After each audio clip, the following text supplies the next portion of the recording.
trajetória da Naicéria, a Naicéria começou sua história em 2002, na cidade de Ribeirão Preto, interior do estado de São Paulo.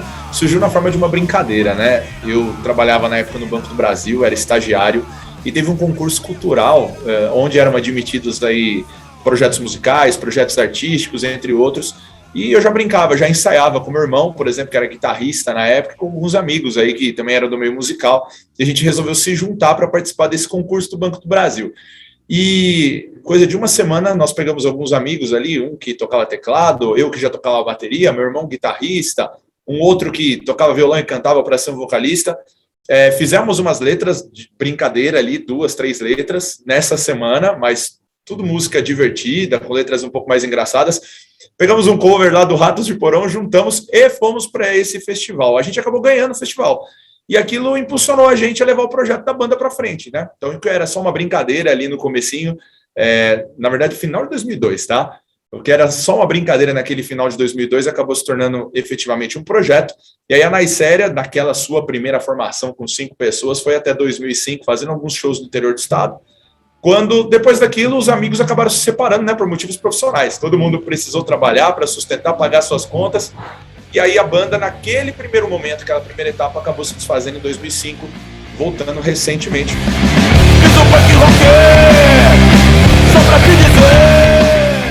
Então a gente se conheceu dessa forma, éramos todos amigos, né, lá naquele longínquo 2002, e a banda formada por amigos, era simples da gente se conhecer, éramos amigos de escola, amigos de futebol, enfim. Depois desse término, em 2005, cada um acabou indo para um lado. Em 2015, eu já morando em São Paulo, capital, nas Redondezas, na verdade na Grande São Paulo, por motivo profissional, inclusive, reencontrei o primeiro vocalista da banda, né, que era amigo lá das antigas, desde os 15 anos de idade, que também estava na capital, né, tinha voltado de Minas Gerais, era o Thiago, e aí a gente resolveu se juntar novamente, fazer uns ensaios, só que tínhamos eu, baterista, e ele, no caso, que era vocalista, né, então faltava um baixista e um guitarrista. Eu tinha um outro amigo da empresa onde eu trabalhava, na época, em 2015, isso, o Gabriel, e ele tocava guitarra, e nós chamamos o Gabriel para esse ensaio, só para a gente brincar. Então a gente tinha algumas músicas lá para poder reaproveitar, o Gabriel veio para esse ensaio. E no estúdio onde a gente ensaiava, nós falamos, vamos primeiro brincar, né? Então, batera, vocal, guitarra, sem baixo, né? Mas sem um contrabaixo na música o negócio fica meio complicado, porque nós somos uma banda de punk rock, então é um som muito direto, né? E naquele estúdio tinha um rapaz que fazia hambúrguer, era o chapeiro do estúdio, chamado Eduardo. E o Eduardo tocava baixo, por acaso. Então, no intervalo entre um hambúrguer e outro, a gente chamou o Eduardo para tocar um baixo com a gente e brincar. E o Eduardo acabou se tornando amigo nosso nessa. E essa formação, que éramos eu, o Thiago, o Gabriel e o Eduardo, foi a formação que se colocou, né, que petrificou, que formou a banda de novo a partir de 2015. Então a gente considera, inclusive, essa segunda fase da banda, a partir de 2015, como uma fase de profissionalização do projeto. Foi quando realmente a gente se juntou novamente como uma brincadeira, né, vamos dizer assim, mas a partir dali a gente começou a fazer alguns contatos, e a gente ia em São Paulo e entendeu que dava para entrar nesse meio musical, para apresentar o nosso trabalho. Começamos a ter novas inspirações, era um momento muito fértil no nosso país para algumas composições, né, de punk rock. Então, éramos amigos lá no começo, aí viemos eu e o Thiago, originais do projeto para 2015, e trouxemos novos amigos, e a banda continua sendo uma banda formada por amigos até hoje.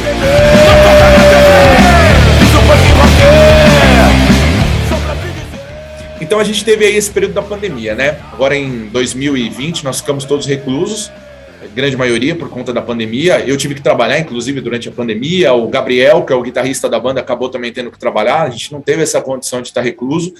Os outros 2 componentes da banda estavam em outra situação, acabaram ficando reclusos, e a gente sabe como esse período da pandemia mexeu com a mente de todos nós, né? De uma forma mais ou menos grave, né, de acordo com a realidade de cada um. O vocalista da banda, hoje ex-vocalista, o Thiago, conhecido como Casão, ele foi tocar um outro projeto pessoal durante essa pandemia, e ele não estava conseguindo conduzir esse projeto pessoal junto com a banda, e ele preferiu se desligar da banda, né? Então pense, lá nós estávamos em agosto para setembro de 2020, então não faz tanto tempo assim, vai dar um ano agora, e o nosso vocalista, no meio da pandemia, ele resolve sair da banda pelos motivos que ele tinha, logicamente.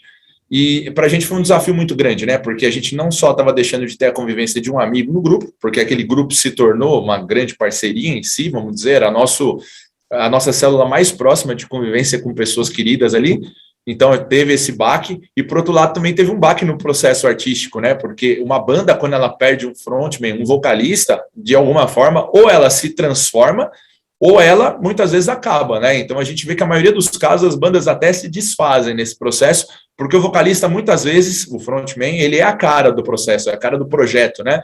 As pessoas que estão na plateia conhecem a banda pelo vocalista muitas vezes. Nós optamos até como desafio para a gente nessa pandemia, uma forma da gente poder se transformar, continuar tocando os projetos, a transformar a banda, né? Então a gente resolveu transformar a banda, transformar essa banda num power trio, não trouxemos ninguém para dentro, e aí nós tivemos que desenvolver novas habilidades.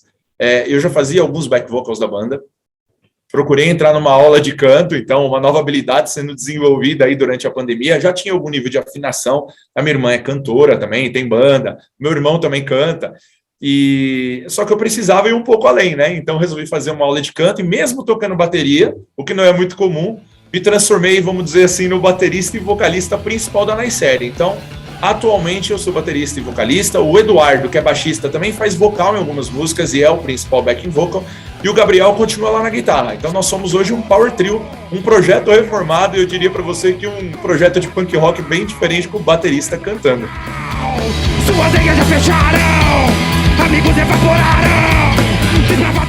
A minha história com a música ela é bem antiga, né? Desde criança eu sempre fui muito ligado à música em todos os aspectos. A minha avó era filha de italianos, né? Na época que era viva ainda, né? E a gente tinha os almoços de domingo na casa da minha avó, almoços bem tradicionais. Eu lembro que ela colocava muita música erudita para tocar no almoço. E aquilo tinha uma conexão muito forte com aquela reunião de família. Então, olha só, pela música erudita, eu comecei a despertar meu interesse musical lá no passado, desde criança. E aí comecei a explorar alguns aspectos musicais diferentes, né? Então eu sempre gostei muito de ouvir música erudita, como eu disse, principalmente italiana, e dali partir para alguns outros ritmos. Sempre gostei de rock desde o início, pela postura, vamos dizer assim, subversiva e contraventora do rock na antiguidade. A minha família é uma família de origem tradicional, muito assim, religiosa, e muitas coisas a gente, como, vamos dizer assim, os jovens rebeldes da época, né, a gente questionava a respeito de algumas coisas que a gente ouvia dentro da família. E o rock and roll apresentava esse terreno fértil para o questionamento. Eu me lembro que sou nascido em 1981, né? Naquela década de 80, principalmente 90, naquele auge do movimento post-punk e grunge, eu era adolescente naquela época, o rock and roll é que me dava essa possibilidade de questionar tudo aquilo. Então, ao mesmo tempo, o interesse musical que vinha da minha família, que era muito tradicional, por um lado, também me despertava um outro aspecto, que era eu questionar algumas coisas que aquela minha família tradicional me passava, como comportamentos a serem cumpridos, etc. E o rock era a minha válvula de escape. Então, unia esse interesse pela música despertado pelo erudito com a curiosidade despertada pelo rock and roll, e desde então passei a ouvir rock. Eu sempre sonhava, e eu me lembro disso, antes de dormir, eu ficava imaginando eu num palco, tocando algum instrumento ou cantando, mas sempre fazendo parte de uma banda, algo que sempre assim me chamou muita atenção. E eu lembro que eu conversava muito com os meus irmãos, né? Sou eu e mais 2 irmãos na família, eu tenho um irmão chamado Leopoldo, minha irmã Ana Cláudia, a minha irmã hoje mora em Portugal, inclusive, é vocalista de 2 bandas lá. A minha irmã era muito afinada, já cantava, e a gente fazia umas brincadeiras em casa, geralmente voz e violão. Então a gente, entre irmãos bem novos, a gente já brincava com música. E até que teve uma época que nós conseguimos, meu pai também juntou um dinheirinho, a gente conseguiu comprar alguns instrumentos, uma guitarra básica, uma bateria básica, e minha casa se transformou num verdadeiro estúdio musical, quando eu tinha acabado de fazer 19 anos de idade. E desde então a gente não largou mais os instrumentos, e dali a gente começou a evoluir de alguma maneira, até chegar ao ponto que nós estamos hoje, né? Sempre tocamos bastante de ouvido, e até por isso a gente era um pouco preguiçoso no sentido de desenvolver algumas técnicas específicas, mas com o tempo passando e os desafios se apresentando, a gente precisa aprimorar essas técnicas, e o que me levou efetivamente a entrar na aula de canto, recentemente, foi o fato de eu ter que virar, vamos dizer assim, um lead vocal da Naissérie, né, o vocalista principal, e por isso eu preciso desenvolver essa nova habilidade aí, que é a habilidade de cantar tocando bateria, e não mais fazer só backing vocal. E os dias da calçada, essa vida de largado, era o que tinha sonhado. A Naissérie com você, a Naissérie com você, a Naissérie com você, a Naissérie com você.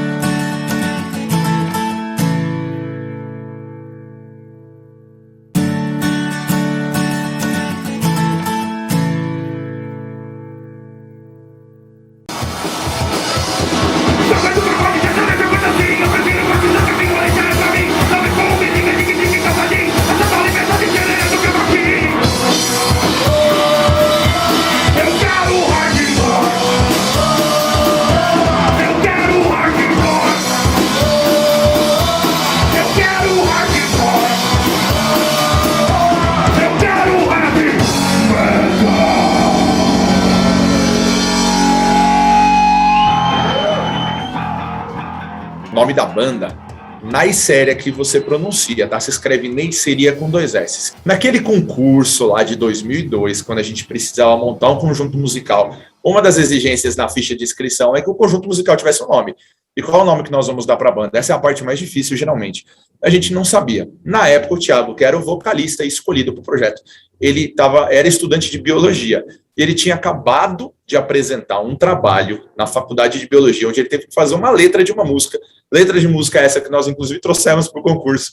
Uma letra de uma música a respeito do assunto que eles estavam estudando, naquele momento, na faculdade. E o assunto era Neisseria gonorrhoeae, que Neisseria basicamente é a bactéria que causa gonorreia. E ele compôs uma música chamada Neisseria, em homenagem à bactéria que causa gonorreia, para apresentar no curso dele. Antes de apresentar essa música no curso, ele resolveu trazer para a banda, para a gente poder apresentar ela no festival. Nós montamos o arranjo, levamos para o festival. E a gente achou que nada mais justo do que chamar a banda de Neisseria, então, o nome da bactéria que causa gonorreia. Eu sei que parece que não ser um nome de muito bom gosto, né? Mas acabou alinhando ali com a ideia, com a temática punk rock da banda, a ideia de trazer brincadeira também para a jogada. E desde então a banda se chama Neisseria, o nome da bactéria que causa gonorreia. É isso aí.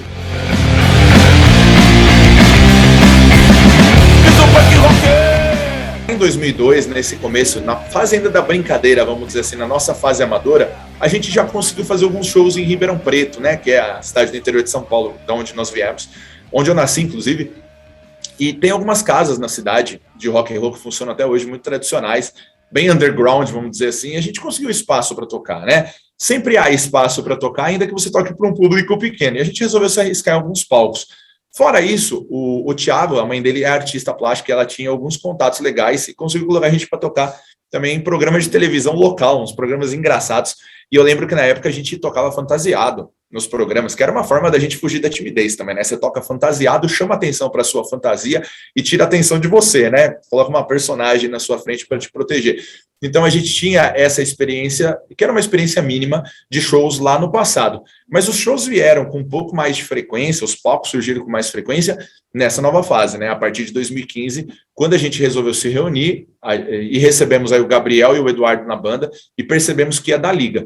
O Eduardo, inclusive, que é o baixista e, vamos dizer assim, uma espécie de segundo vocalista da banda, ele musicalmente é o músico mais competente que nós temos no grupo, né? Ele é um cara muito estudado. Então, ele tem aí mais de 13 anos de aula de contrabaixo, estuda com professores de primeira linha e tem muitas ideias, uma capacidade de composição e improvisação muito forte, muito grande. E ele trouxe esse elemento para a banda, né? Então, a banda fazia aquele punk rock bem 1, 2, 3, 4, e com a chegada do Eduardo a gente trouxe uns elementos novos, né? E com esses novos elementos surgiu uma nova assinatura para o som da banda. Consequentemente, a gente passou a chamar um pouco mais de atenção, né, nesse pós-2015. E nós começamos a apresentar o nosso som para alguns eventos, alguns locais, e algumas pessoas começaram a se interessar e permitiram que a gente acessasse os palcos, né? Então, eu diria para você que, principalmente nesse pós-2015, nós viemos para os palcos com um pouco mais de força e, assim, bem concentrado nos últimos 3 anos, quando a Naiséria começou a fazer um circuito underground aí de São Paulo, Grande São Paulo, fomos tocar até no interior, fomos para Campinas, emplacamos música no horário noturno aí da Rádio Rock em São Paulo, do 89.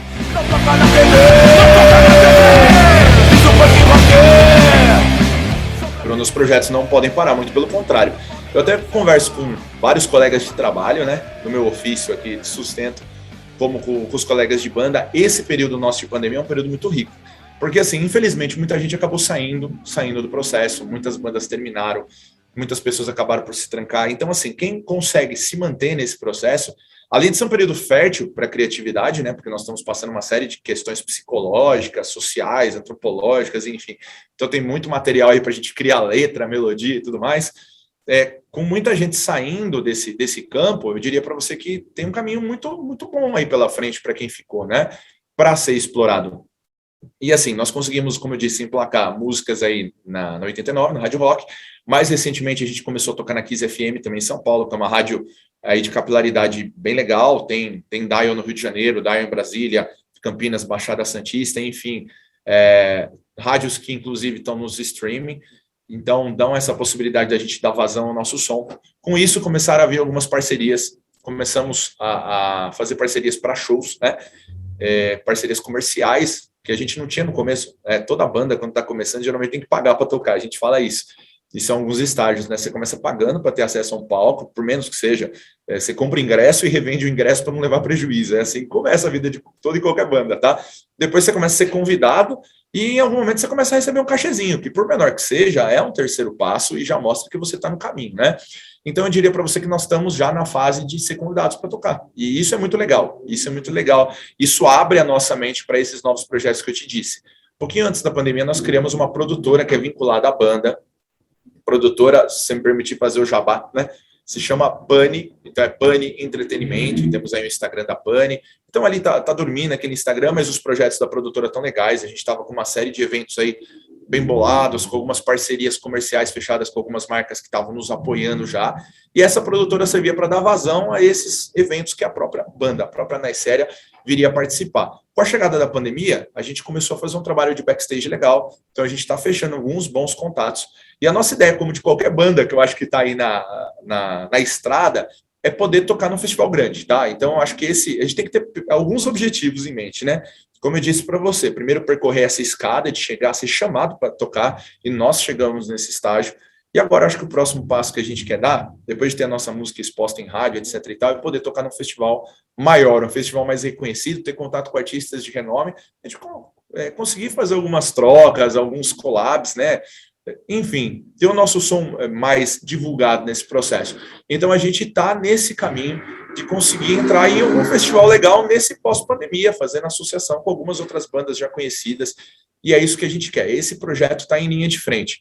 Outro projeto que está em linha de frente é, no caso aí, componentes da banda também começarem a se enfiar nos meios de comunicação de alguma maneira, né? No sentido de poder ajudar a projetar novas bandas underground que não têm esse espaço com base na experiência que a gente já tem. Então a gente também quer auxiliar nesse caminho e a gente está montando um projetinho que a gente não pode divulgar ainda, mas um projetinho aí que vai ajudar a trazer bandas a passarem por toda essa trilha que a gente tem feito nesses últimos 6 anos aí com um pouco mais de força.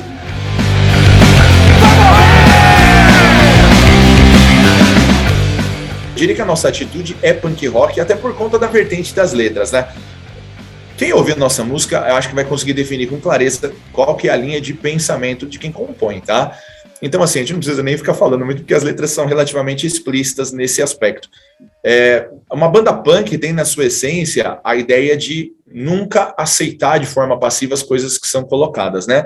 Então a gente utiliza a música não para criticar no vazio, mas para fazer a reflexão surgir, tá? O mais importante que eu vejo na letra, né, na melodia, na arte de uma banda de punk rock é isso, é instar a reflexão de quem está escutando o seu som, tá? Então, isso nos motiva. Então, a nossa atitude, eu colocaria, a atitude central da banda seria uma atitude de punk rock, mas, lógico, as influências sonoras e a entrada, por exemplo, do Eduardo, como eu te disse, que é um instrumentista que tem outras vertentes musicais, veio a modificar um pouco essa nossa assinatura. Então, hoje, se você ouve nosso som, o nosso single novo aí, que é a música Sanatório, lançada recentemente, ela é uma música mais levada para o punk rock tradicional mesmo, aquele 1, 2, 3, 4 que nós falamos. E nós buscamos fazer isso para trazer de volta a nossa origem, né? Até porque a letra ela é bem explícita, no sentido de trazer uma crítica um pouco mais forte, e nós entendemos que vincular isso ao som, à sonoridade de punk rock era interessante. Porém, se você ouvir outros sons nossos, até recentemente lançados, você vai perceber o quê? Algumas pegadas de hard rock, algumas pegadas de heavy metal, tem uns grooves de baixo que são um pouco diferentes, porque o nosso baixista, como eu disse, ele tocava soul music, ele tocava funk music, então a gente traz uma identidade um pouco mais misturada de rock, que vai desde o mais pesado, né, um hardcore, um heavy metal em alguns riffs, até aquele punkão tradicional. Hoje eu diria para você que a Naisséria, se a gente pudesse definir a Naisséria numa palavra, é uma banda de crossover, né? E o crossover é o quê? É exatamente a capacidade de misturar esses sons dentro de uma esfera que vai do punk ao rock mais pesado, tá? Então é isso que nos define. A gente não está travado no punk rock sonoramente, mas sim com uma atitude punk rock, só que com essa liberdade para experimentar coisas novas na nossa musicalidade. Vacina, cloroquina, é tudo culpa da China. Vacina, cloroquina, mete pra encobrir a chacina. Sanatório Nacional, Sanatório Nacional, Sanatório Nacional, Sanatório Nacional, Sanatório Nacional. A saída é viajar.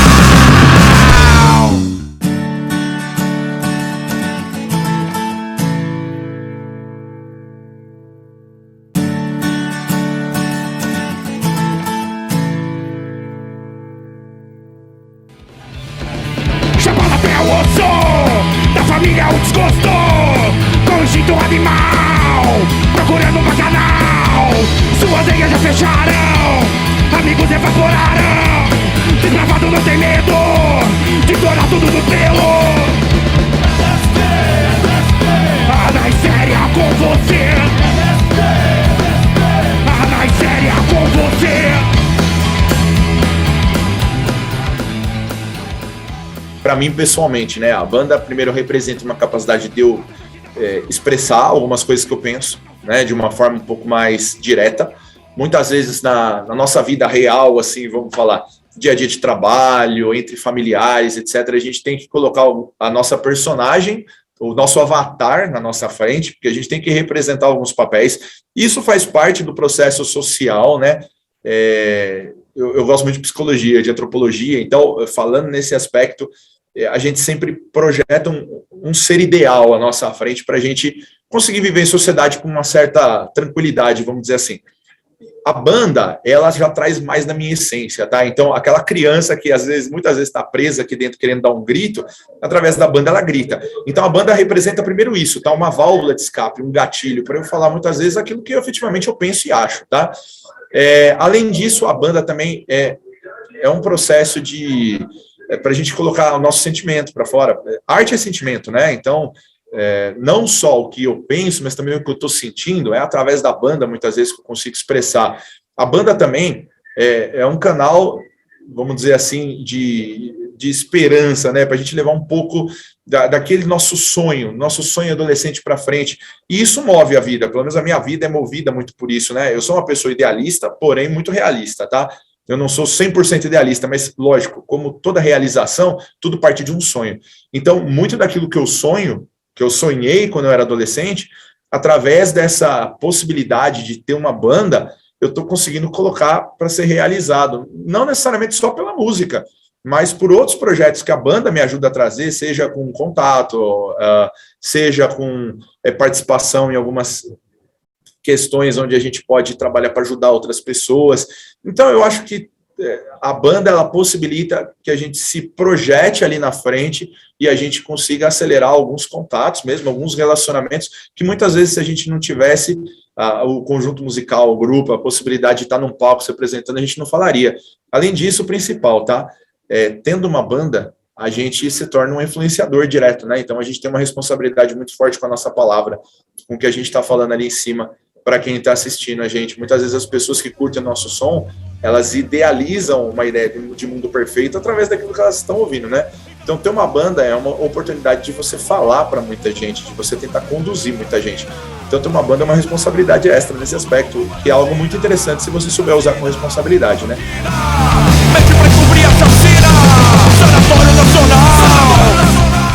O single Sanatório, como eu disse, a letra da música principal, né, que vamos dizer assim, que é a música carro-chefe do single, ela é bem explícita no sentido de tentar trazer para quem vai ouvir a gente a ideia do que a gente pensa a respeito do que está acontecendo. Infelizmente, nós não temos, enquanto povo, talvez a educação necessária para desenvolver aquele senso crítico que é preciso para ter uma sociedade um pouco mais justa, uma sociedade um pouco mais igualitária, uma sociedade onde as pessoas se respeitem mais, e por aí vai. Então, a nossa sociedade é um terreno muito fértil para a gente oportunista, tá? E o que a gente está vendo nesse momento acontecendo no nosso país é uma situação extremamente grave, com uma morte de pessoas, assim, como nunca visto na história desse país, um país que não participou de guerra e está numa guerra, né? E eu diria para você que está numa guerra com o número de mortos que tem por escolha, infelizmente, tá? E não escolha só do comandante desse exército, vamos dizer assim, como dos próprios soldados que resolveram seguir, uma parte desses soldados resolveram seguir ele, né?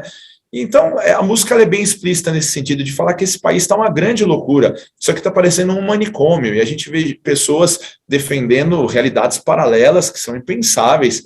Por outro lado, a gente vive dias de teorias conspiratórias, dias atrás de dias, e eu vejo, por exemplo, na minha própria família, situação onde você vê muitas vezes tios, até pais, né, se deixarem levar por esses processos de condução para notícias falsas, e o quanto as notícias falsas são nocivas, perigosas, e a gente tem que fazer esse trabalho, principalmente com quem a gente gosta, né, de não sou o dono da razão, mas por favor acorda para isso aqui, que isso aqui não faz sentido, né? Então, eu falo com os meus amigos, hoje em dia, a guerra, ela não é feita com armas, tá?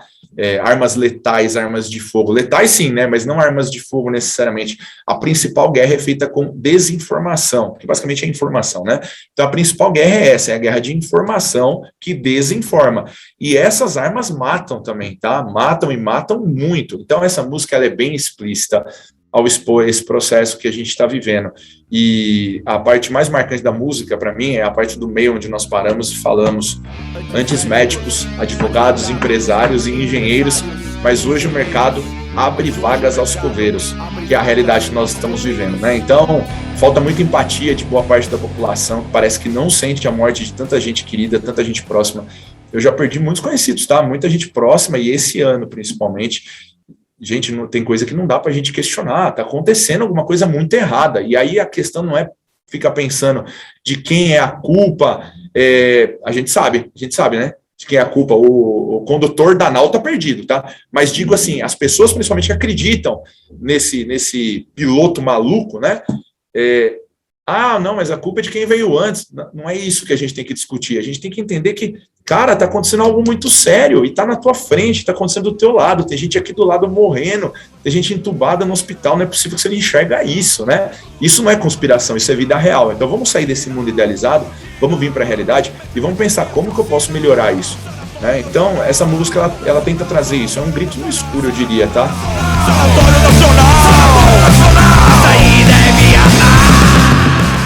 Acho que esse é o momento mais difícil, né? A gente deixar aquela mensagem positiva e de esperança no meio do caos.